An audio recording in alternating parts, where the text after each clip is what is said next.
Hello, we're in the Encyclopedia of the Ancient World.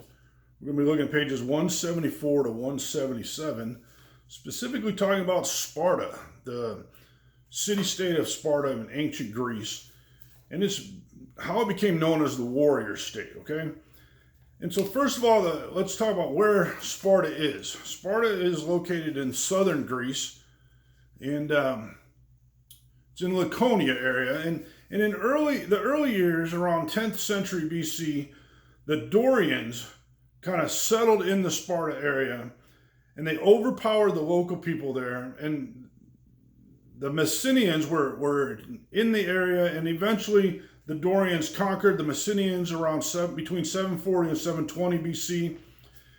And the Dorians had this reputation for toughness and military strength. Okay, and they basically take the city of Sparta and rule from there, and they take it to become the largest Greek city-state of its day. And so they're there, and they become very prosperous, and they start to trade due to their prosperity. One of the things that helped them, unlike a lot of areas of Greece, is they had a very large, fertile area so they could grow their own crops.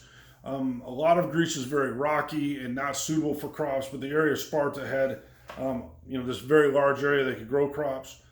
And during the Archaic period, they were trading with other Greek states, and they were imported ivory and amber and cloth and other luxury goods. They were producing fine metalware and vases. They also helped play a role in the development of Greek music throughout the area. And with their success, they came with some problems, and they also had some solutions to these problems. One of the first problems was in 668, they basically go to war with Argos, and are defeated by him and his army. And, once you're defeated, you think you have military might, you think you're doing very well, and then suddenly you have an issue when you've been defeated. And so they start looking at their problems and how to fix that. And the other problem they run into is, as they get their city-state back and they're trying to fix the problems, is the Messenians. They basically overran the Messenians earlier, and the Messenians eventually in 630 BC start to revolt, and trying to push their way back and gain their own independence back. And this kind of war between the Sparta and the Messenians drags on for like 17 years, and it's just a continuous problem for them.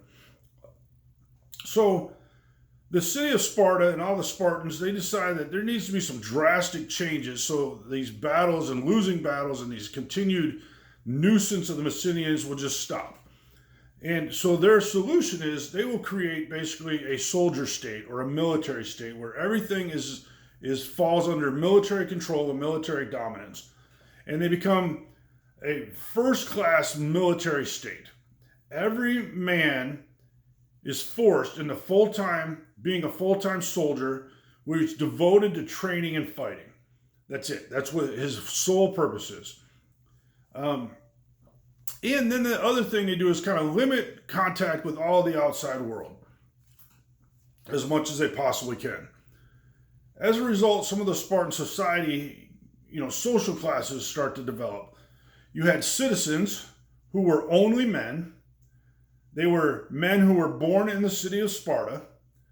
These men must serve in the military, and they could vote. They were the only ones that could vote.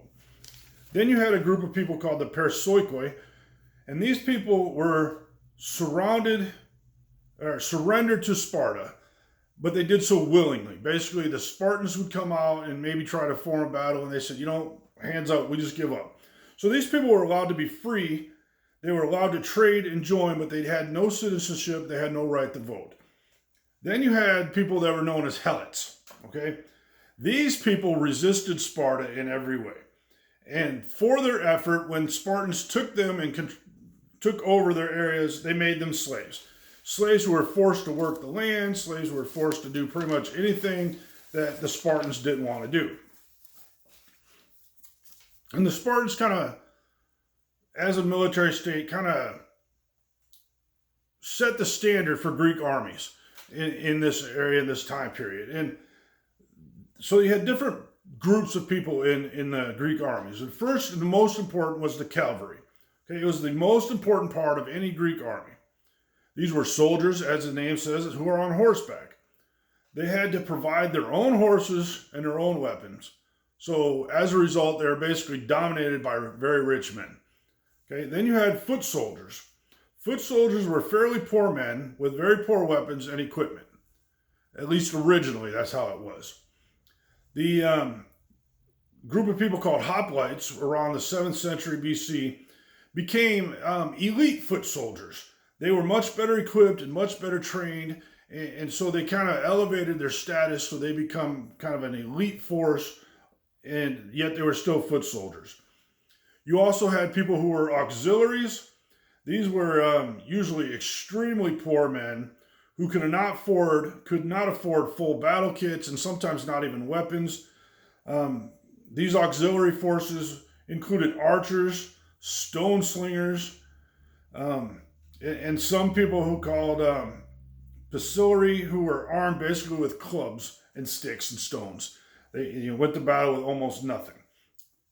Another tactic that the Spartans kind of mastered was siege warfare, because each city-state usually had, surrounding walls and different things, and so they would just kind of surround these places and force their way in, or cause, them to lose faith and food and other things and eventually overpower them. It was a very common tactic of surrounding the city and kind of starving the people into submission. Another kind of weapon during this siege warfare was siege towers. They would build towers kind of next to the walls that would allow them to climb up and over the walls. And then they also used battering rams that would be deployed to kind of, just as it states, ram the gates and walls until they were able to break through and get themselves in. And so that's just really briefly kind of Sparta and how it became a warrior state and a military state, and how their dominance in the area kind of forced military standards throughout Greece at that time. Thanks.